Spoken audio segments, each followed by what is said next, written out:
A new resolution cementing President Xi Jinping's power in the Chinese Communist Party, setting the stage for a possible lifetime in leadership. But despite China's human rights abuses and military aggression, the White House is more interested in brokering climate deals. How, in the several months of meetings behind the scenes with China, did you bring up some of those very contentious issues, such as the use of forced labor? That's not my lane here. That's my job is to be the climate guy.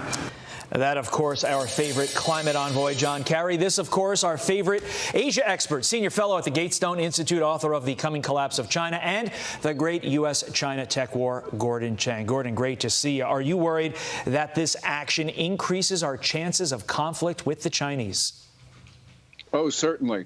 You know, we have John Kerry, and it's just his comments are inexplicable because on September 22nd, he gave that infamous Bloomberg interview where he said, oh, you know, we're going to trade away human rights for climate. So he's not keeping his story straight. And Beijing sees this. They see the incoherence in the Biden administration, the chaotic withdrawal from Afghanistan, the conflicting statements on Taiwan, and they believe that they can push the United States around. So you're absolutely right about that. The possibility of conflict is much higher than it's been in a very long time. Even if you are singularly focused on climate change like this White House is, shouldn't they shift focus just for the time being to things like, oh, I don't know, the Chinese Navy, now much larger than the U.S. Navy, things like the human rights abuses? Oh, absolutely.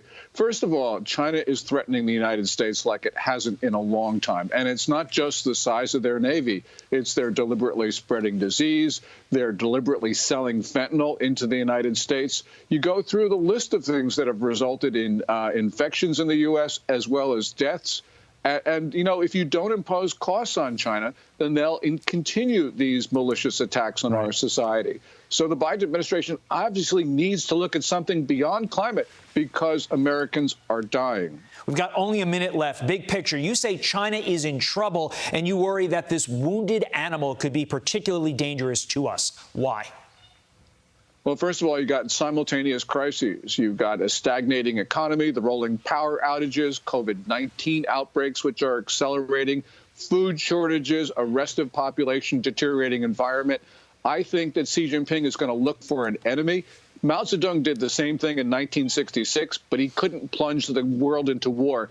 Xi Jinping, because of that large navy that you talked about, he can do that. We've got to be extremely concerned what China will do next. Quick follow-up, though. Do the Chinese people support Xi Jinping? Actually, I think that they are really wary right now. They don't like military misadventure abroad. So we can deter China, but we're not deterring China. And we know that because of what China is actually saying about Biden and about the United States. Gordon, it's always an education that you are not getting anywhere else when you are on our program. We appreciate it. Thank you, sir. Have a great weekend. Hi, everyone. I'm Brian Kilmeade. I want you to do me a favor. I want you to click to subscribe to the Fox News YouTube page. This is the only way that I know for sure that you're not going to miss any great commentary, any great news bites, any great interviews coming your way on Fox. You can get it all here on YouTube. So subscribe right now.